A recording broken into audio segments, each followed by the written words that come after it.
بسم اللہ الرحمن الرحیم۔ انسان پر اللہ رب العزت کے ہزاروں احسانات ہیں اور ہزاروں انعامات ہیں۔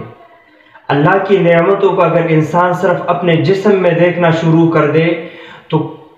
بہت ساری کثیر تعداد میں انسان کے جسم میں اللہ کی ایسی نعمتیں، ایسے عجیب نعمتیں موجود ہیں کہ انسان اس پر حیران ہو جائے گا۔ انسان اپنے آنکھوں کو دیکھے، انسان اپنے زبان کو دیکھے، انسان اپنے کانوں یعنی سر کے بالوں سے لے کر پاؤں کے ناخن تک اگر انسان سوچنے لگ جائے تو انسان کی اپنی اسی باڈی میں اور اسی جسم میں اللہ رب العزت کی کتنی ساری ایسی نعمتیں موجود ہیں کہ اگر ایک نعمت بھی ہمارے پاس نہ ہو اور ہم وہ نعمت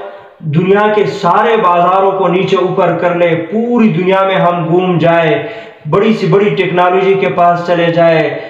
کہیں سے بھی ہم اس کو ڈھونڈنے کی کوشش کر دے تو جس طرح سے وہ ایک چیز اللہ رب العزت نے ہمیں دی ہوتی ہے اسی طرح سے اس حالت میں ہمیں وہ چیز نہیں مل سکتی ہے۔ مثلا انسان کی آنکھ ہے، اگر ایک آنکھ انسان کی خراب ہو جاتی ہے اور انسان پوری دنیا کی چھان بین کر لیتا ہے اور کہیں سے اپنے لیے ایک آنکھ وہ دیکھ لیتا ہے، کہیں سے اس کو مل جاتی ہے کوئی آنکھ، تو اس طرح کی آنکھ اس کو نہیں مل سکتی ہے جس طرح سے اللہ نے اس انسان کی آنکھ بنائی تھی۔ انسان کے اس تمام جو اعضاء ہے جسم کے، جو جز ہے جسم کے، ان میں سے ایک چیز ہے دماغ، اور یہ دماغ یہ انسان کو باقی تمام مخلوقات سے وہ الگ کرتی ہے۔ دیکھیں کان ہے انسان کے پاس، وہ جانوروں کے پاس بھی ہے، چلو کسی کے پاس چھوٹے، کسی کے پاس بڑے، کسی کے پاس لمبے،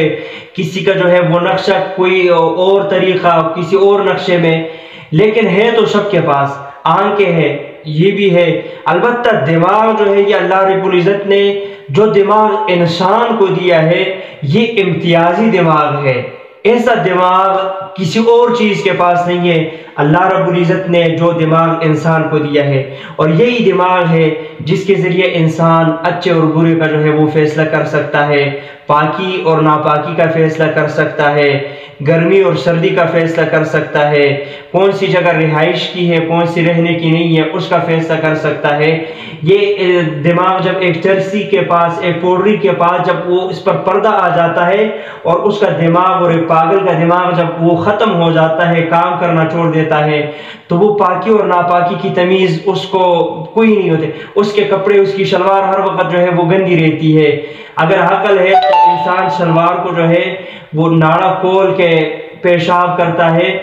اور شلوار کو ہٹا کے پیشاب کرتا ہے، لیکن جب عقل نہیں ہے، دماغ نہیں ہے، تو وہ اسی شلوار میں پیشاب کرتا ہے، گن میں پڑا رہتا ہے، کیا کہہ رہا ہے، کہاں پڑا ہوا ہے، اس کو اس چیز کی تمیز نہیں رہتی ہے۔ تو انسان کو سب سے زیادہ اپنے دماغ کو سکون دینا چاہیے اور سب سے زیادہ دماغ کی قدر کرنی چاہیے۔ کچھ چیزیں ایسی ہوتی ہے جو دماغ پر اثر انداز ہوتی ہے اور اس سے انسان کے دماغ میں کمزوری آ جاتی ہے۔ حضرت علی رضی اللہ تعالیٰ عنہ کے پاس ایک آدمی آیا اور ان سے پوچھا کہ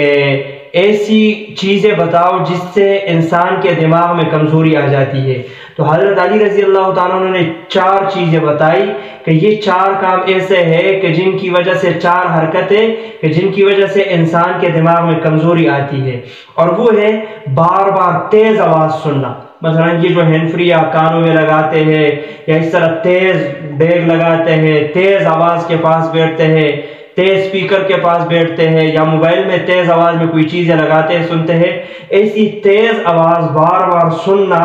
یا خود جو انسان بولتا ہے تیز آواز میں بولتا ہے، تو ایک چیز یہ ہے اس حرکت کی وجہ سے انسان کے دماغ میں کمزوری آ جاتی ہے۔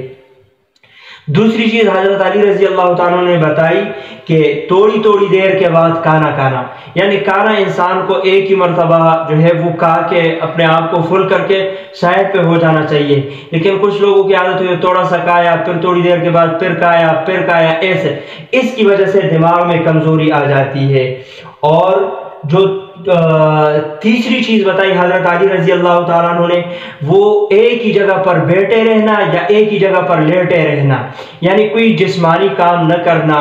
کوئی آگے پیچھے ورزش کرے انسان اگر کوئی کام نہیں ہے، یعنی جسم کو ورزش نہ دینا، ایک ہی جگہ پر بیٹھے رہنا یا پڑے رہنا، تو اس سے بھی انسان کے دماغ میں کمزوری آ جاتی ہے۔ اور چوتھی چیز جو بتائی ہے کہ انسان جو سیکھنے کی کوشش بند کر لیتا ہے اور یہ سمجھ بیٹھتا ہے کہ میں نے سب کچھ سیکھ لیا،